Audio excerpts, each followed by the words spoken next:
space, the final frontier. I'm not a Trekkie, but I tell you, I do love making galaxy cards. And today I'm going to show you different ways with different products that you're going to have. One of these products you are going to have, and I'm going to show you how you can make super cool galaxy card backgrounds. Let's get to it. So in the course of this video, I'm going to use so many different products that one of these products you're going to have and will work for you.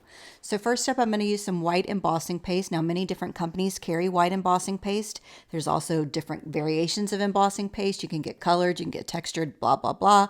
I'm just using regular old white. I've had this from Altenew forever. I'm finally seeing the bottom of that jar. It's been like 5 years. So anyway, I'm just schlacking this onto some cardstock. That's all I'm doing. I'm not trying to get a smooth application.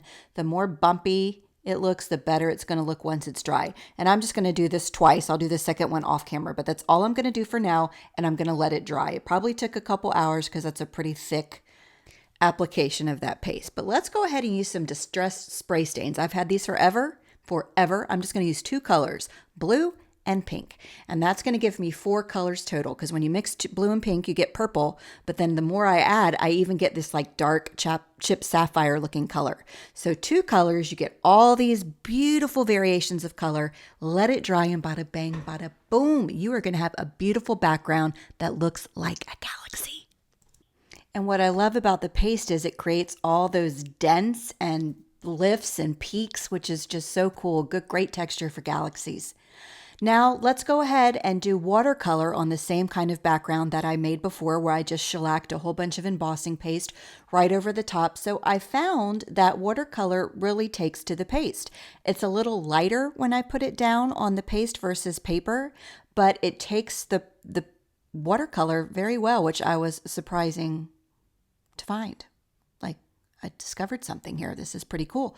So I'm just going and adding different colors. Now, you can pull up pictures on Pinterest of different galaxies, which is what I did here.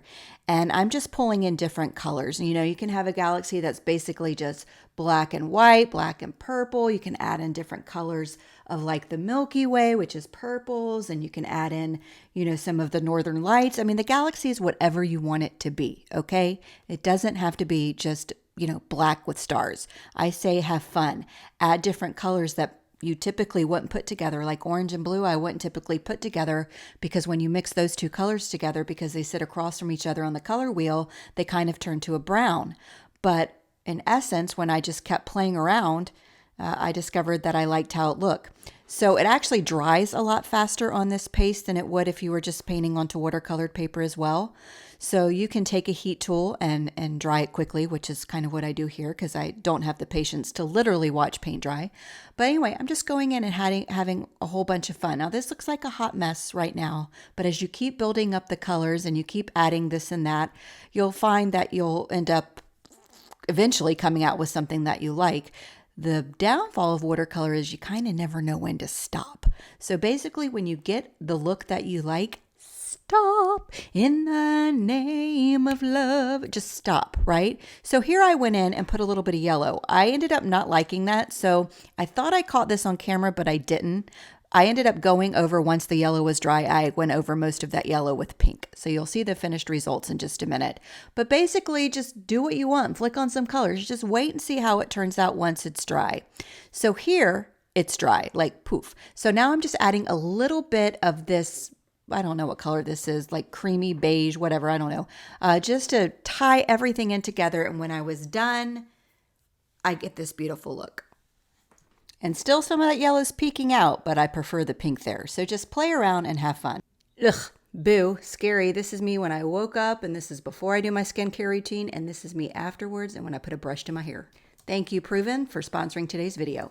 So I have a 3-step skincare routine by Proven, and it's actually customized based on your needs. Well, I do have a 50% off coupon, so hang with me. So here are the 3 products that I have.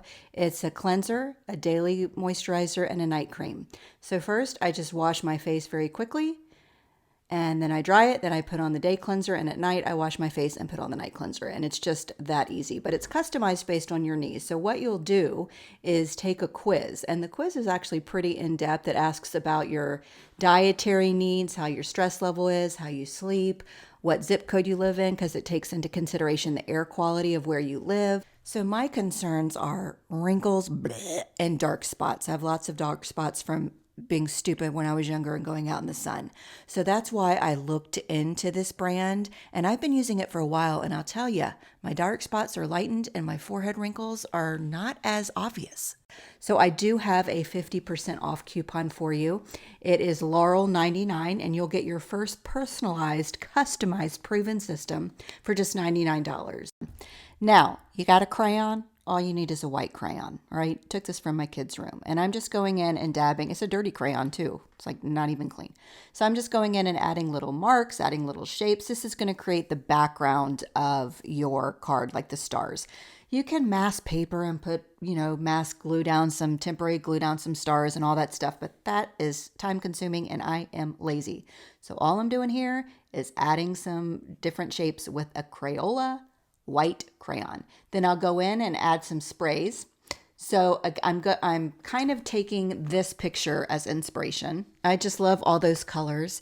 And I'm just going to see if I can bring it to life with different color distress spray stains. Any kind of paints you have, whatever medium you have. In this video, I'm using so many different things, inks. You can create it with whatever you've got. I just want to show you options. And I'm just spraying. This looks like a hot mess, but I'm going to tell you when it dries. Oh, and if you don't like it getting all over your hands, wear gloves. It came off after I washed my hair, all that ink in my hands, but just use gloves.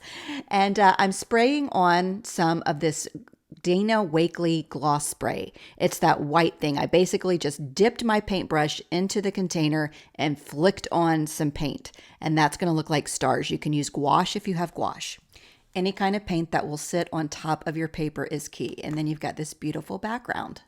Boom, done. Thank you very much. Of those colors is crazy. All right, so Distress Oxides. I'm going to use these because these are especially formulated to where you can layer colors on top of each other. If you don't have these, use your regular ink pads.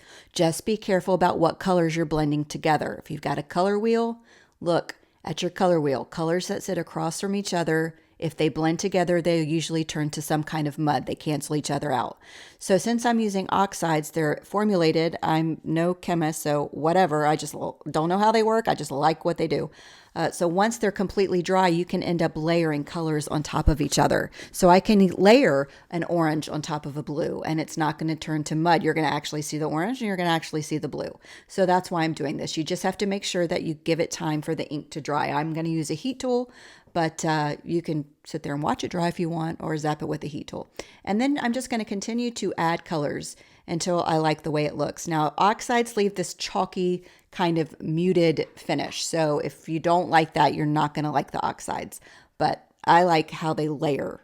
I think it's brilliant. And then I don't have a black oxide, so I'm just going to go around with my black ink pad just to deepen the black a little bit. And then I'm going to go in and again add some more of those flicks of paint. So my paintbrush is way too wet, so the paint is actually seeping into the oxides, probably because I didn't let it dry. So I'm going to end up pulling this up. I'm going to clean this up. This is just a wet wipe. Just boop. Now everything's nice and clean. And I'm going to grab some gouache. I have this gouache that I got from Michael's God knows how long ago. I'm going to squeeze some of that out and wet it a little bit, and then I'm going to be able to flick on the stars. Now, I didn't wet my brush enough, and that's why you see those two like lines. But you know what? Those aren't lines. Those are shooting stars, okay? That's what they are. Roll with it. And then I'll just keep adding. My daughter came in and said, "Why do you have all this white stuff all over your face?" Thank God she told me. I wouldn't have looked at myself in the mirror and I would have walked out with paint all over my face. How embarrassing.